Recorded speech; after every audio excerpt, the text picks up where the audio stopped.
Study में आपका स्वागत है। आज तारीख है 2 सितंबर 2023।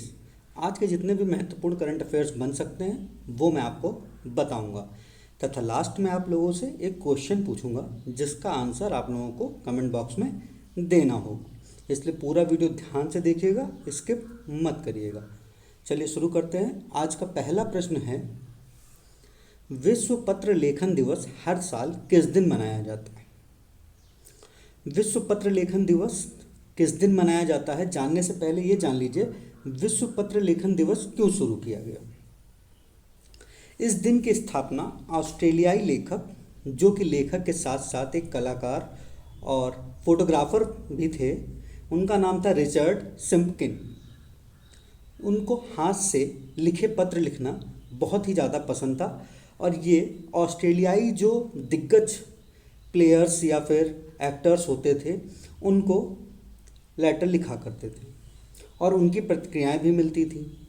2005 में इन्हीं दिग्गजों को जो पत्र लिखने का इनका अनुभव था, उसके कारण इनके द्वारा एक किताब लिखी गई जिसका नाम था ऑस्ट्रेलियाई लीजेंड्स। हस्तलिखित पत्रों को बढ़ावा देने के लिए 2014 से प्रत्येक 1 सितंबर को विश्व पत्र लेखन दिवस मनाया जाता है। तो इस क्वेश्चन का सही आंसर क्या हो गया? 1 सितंबर। अगला प्रश्न, अब तक लगातार सबसे ज़्यादा वनडे मुकाबलों में विरोधी टीम को ऑल आउट करने वाली टीम बन गई है।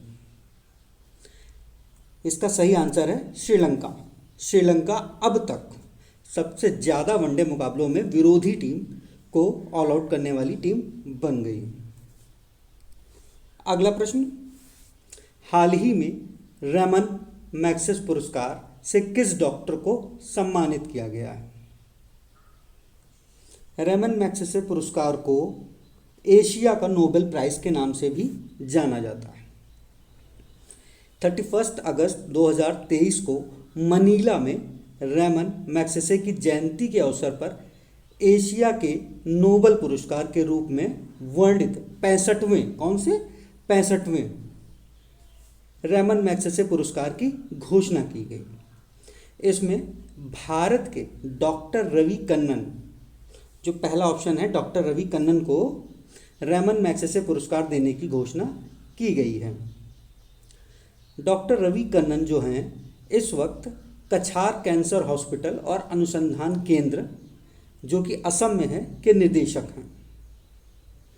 इस वर्ष रैमन मैग्सेसे पुरस्कार एशिया के 4 लोगों को दिया जाएगा। कितने लोगों को? 4 लोगों को।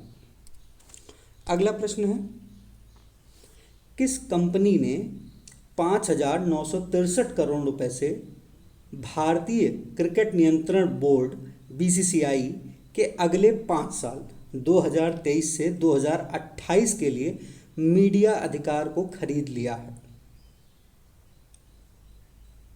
भारतीय क्रिकेट टीम के घरेलू मैचों के प्रसारण अधिकार को हासिल करने के लिए बीसीसीआई ने ई नीलामी प्रक्रिया चालू की थी, जिसमें टीम इंडिया के अंतर्राष्ट्रीय घरेलू मैचों के टीवी और डिजिटल प्रसारण को इस बार वाईकॉम 18 ग्रुप द्वारा खरीदा गया है।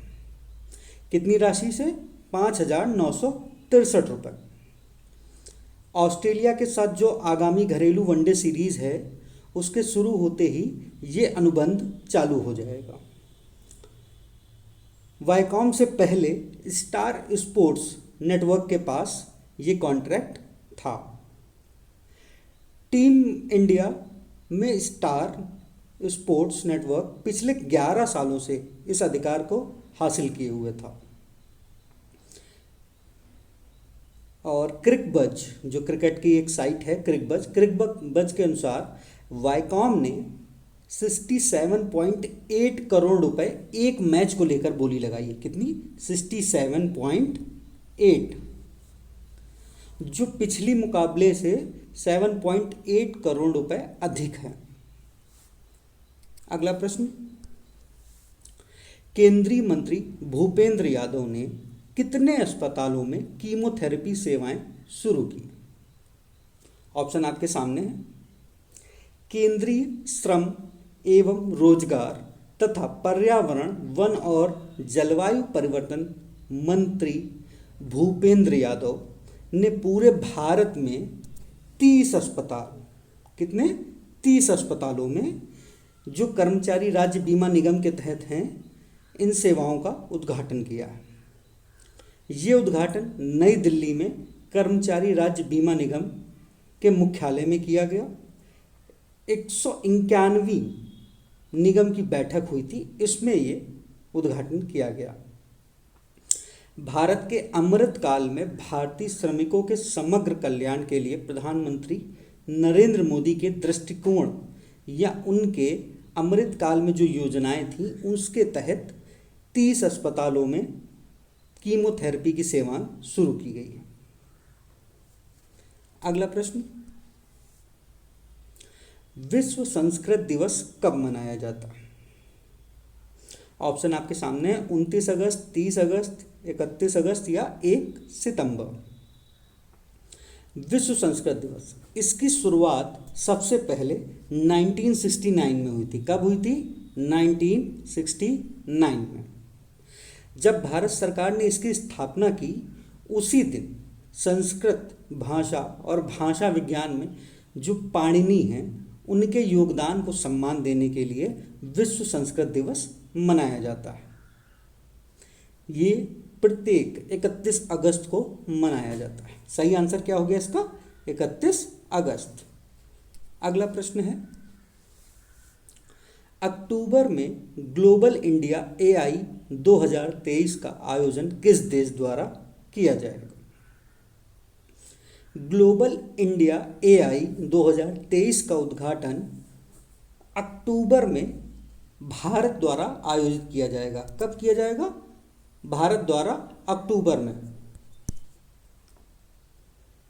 ये सम्मेलन AI के क्षेत्र में प्रमुख हस्तियों और भारत तथा विदेश के प्रमुख खिलाड़ियों, निवेशकों को आकर्षित करेगा। कार्यक्रम के दौरान विभिन्न प्रकार के विषयों को कवर किया जाएगा, जिससे AI अनुसंधान, AI कंप्यूटिंग सिस्टम, निवेश संभावनाओं और AI की प्रतिभा को बढ़ावा मिलेगा। सम्मेलन की जो संपूर्ण कार्यवाही की निगरानी है, वो केंद्रीय कौशल विकास एवं उद्यमिता और इलेक्ट्रॉनिक्स एवं IT राज्य मंत्री हैं राजीव चंद्रशेखर के द्वारा की जाएगी। अगला प्रश्न है, हाल ही में भारत के गोवा शिपयार्ड और किस देश के शिपयार्ड जहाज डिजाइन और भवन सहयोग के लिए समझौता ज्ञापन पर हस्ताक्षर किए हैं? गोवा शिपयार्ड लिमिटेड, जिसे GSL के नाम से भी जाना जाता है, और केन्या के केन्या शिपयार्ड के जहाज डिजाइन और निर्माण में सहयोग के लिए 29 अगस्त 2023 को भारत के केंद्रीय रक्षा मंत्री राजनाथ सिंह और केन्या के कैबिनेट सचिव अदनबेयर डुएले के बीच एक बैठक के दौरान ये समझौता ज्ञापन औपचारिक रूप से किया गया। ये कार्यक्रम नई दिल्ली में हुआ था, जहां पे chief of defence staff general Anil Chauhan और रक्षा सचिव गिरधर अरामाने ने द्विपक्षीय बैठक में भाग लिया था। केन्या शिपयार्ड लिमिटेड केन्या के रक्षा मंत्रालय के तहत एक राज्य के स्वामित्व वाली कंपनी है, जिसे जहाज निर्माण, मरम्मत, रखरखाव और समुद्री सेवाओं के माध्यम से केन्या नौसेना की परिचालन जरूरतों को पूरा करने के लिए 2020 में स्थापित किया गया था। केन्या शिपयार्ड को कब स्थापित किया गया? 2020 में। अब गोवा शिपयार्ड के बारे में जान लीजिए। GSL भारत के रक्षा मंत्रालय के तहत संचालित एक मिनी रत्न केंद्रीय सार्वजनिक क्षेत्र उपक्रम है। इसकी स्थापना कब हुई? इसकी स्थापना हुई 1957 में, 1957 में। और इसका मुख्यालय कहाँ है? इसका मुख्यालय है गोवा में, वास्को डी गामा, गोवा। अध्यक्ष एवं MD कौन है इसके? ब्रजेश कुमार उपाध्याय। कौन है? ब्रजेश कुमार उपाध्याय। अगला प्रश्न, हाल ही में किस राज्य के चोकुआ चावल को GI टैग प्राप्त हुआ? ऑप्शन आपके सामने है, मणिपुर, असम, मेघालय, मिजोरम। चोकुआ चावल को मैजिक राइस के नाम से भी जाना जाता है। ये असम का प्रसिद्ध चावल है जिसे हाल ही में जीआई टैग प्राप्त हुआ है। असम का जीआई टैग इसके असाधारण गुणों और विरासत को मान्यता देता है। चोकुआ चावल असम के इतिहास से अधिक निकट है और अहोम राजवंश के साथ इसका ऐतिहासिक संबंध भी। अहोम राजवंश कहाँ से है? असम से।